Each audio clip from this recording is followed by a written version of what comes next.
What's the creepiest thing you've heard someone at your job say? Story 1. I worked at a grocery store when I was 18. My dad had just died.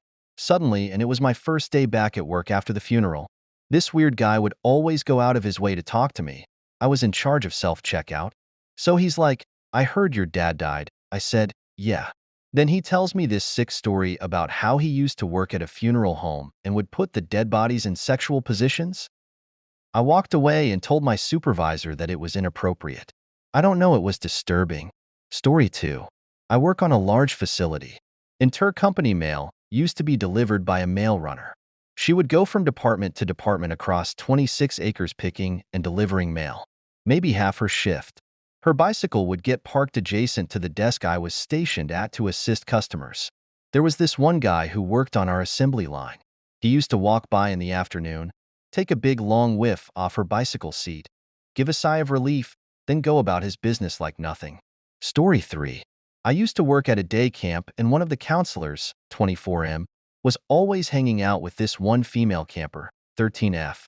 And at first, they just seemed to have a good rapport, but one day the counselor was telling me how hot he thought the camper was and talked about wanting to have sex with her. I talked to my colleagues about it, and they had heard the same things from him. We ended up reporting him, and he got fired. Story 4. This happened back when I was 19, but I'll never forget. A coworker openly spoke about how he smashed his girlfriend in the ass while we were stocking groceries. No one really asked, he kind of just blurted it out. Keep in mind, the store was open and he spoke loud enough for customers to hear. To make matters worse, he admitted that he pretended he slipped it in her, but by an accident, and even though she didn't like it at first, he kept going. According to him, she started to like it after a minute. That guy was a creep. He ended up getting fired because he failed a random drug test. Story 5. As I was driving one weekend, I saw a coworker and his family at a gas station. They had their horse trailer and looked like they were going to go riding horses.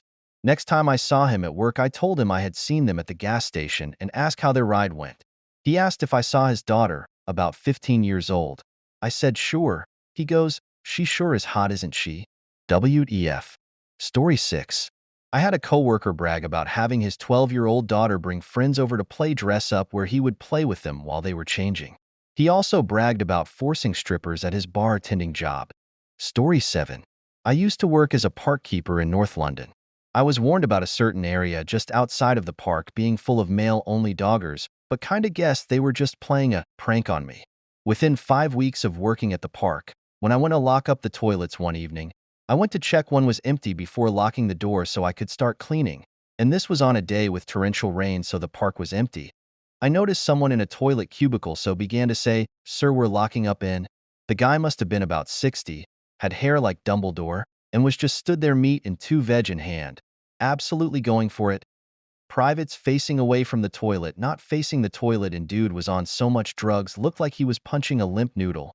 When I radioed my colleges and explained what happened, they just said, "Welcome to the club." Now, the poor people that litter pick in the West Heath really have it bad. Constantly finding people overdosed on drugs and having to pick up bloody shitty tissues off of the floor, crack pipes, heroin needles, dildos, and doggers going at it during the day in open parts for the woodland that they have no choice but to litter pick. They once even managed to rip down a few people's fences and then rebuild it into a giant glory hole wall in the middle of the forest. Glad I left that job. Edit. One, I also moved to the deepest, darkest dumpster of my mind. In my early 20s, I decided to make a career change to become a floor layer. Full of beans, I hopped on the train and got into work on my first day, bright and early, ready to make a good impression. Met my new boss, who, within 10 minutes of meeting me, showed me a video on his phone of him receiving a blowjob to the Star Wars intro theme. He said something along the lines of, "All the single mums on Tinder up north are a gold mine." That job didn't last either. Story 8. Had a coworker tell me the story of why he didn't go into the medical field. He was either a senior in high school or freshman in college and was doing like an intern stint at a local hospital. He wasn't doing anything except ghosting someone. Well, he got matched with a male nurse that works in the OR. At some point, they were prepping a woman for some kind of surgery, and either woman was out already or she couldn't feel anything below her waist.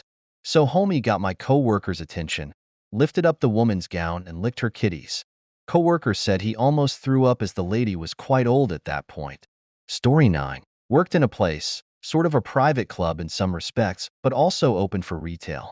It wasn't exclusively for men, but about 95% of our regulars were relatively wealthy, middle-aged, cishet men, often single or divorced.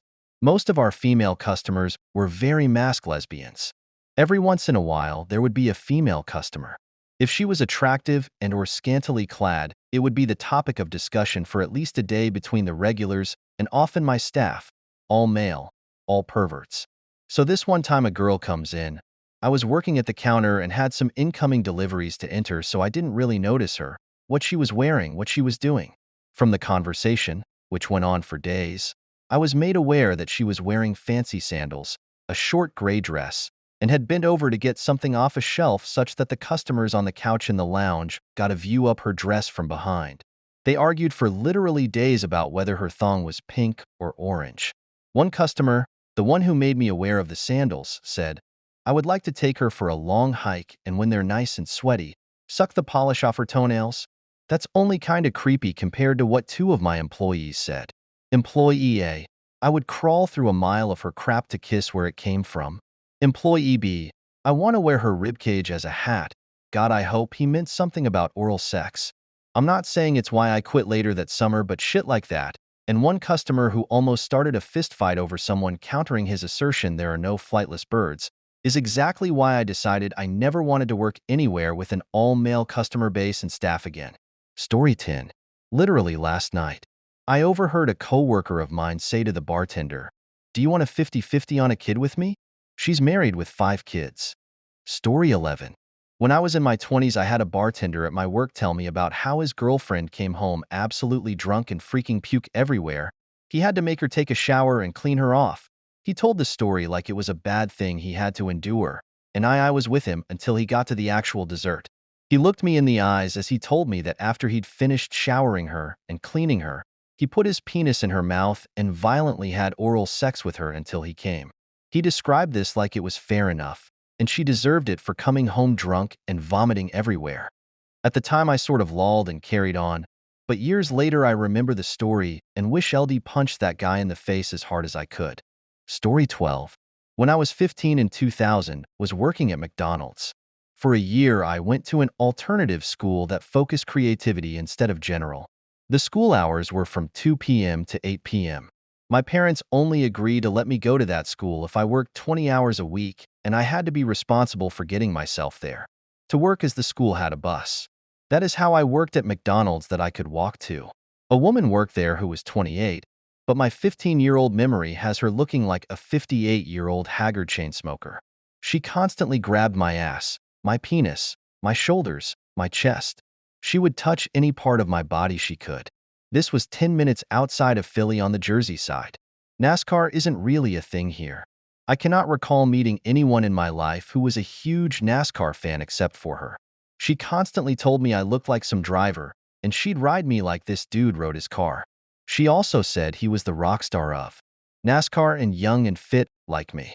This didn't stop until a woman came into my work, and I spent some time with her.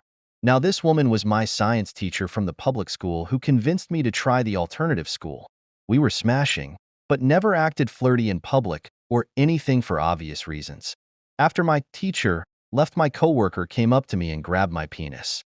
She said, "I'm surprised you're not hard. She's a catch." Those were her actual words, and I will never forget the hatred in her eyes. She treated me completely normal after that. While this behavior was going on, everyone else, all adults, laughed it off or claimed I needed to get used to it because I was handsome, or they wished she would act like that with them. Yeah, I had a very odd teenage experience. Story 13. Back in my construction days when I worked on the tools, still I was on a large job site at the large university. It was a nice spring day, so tons of college girls looking real good.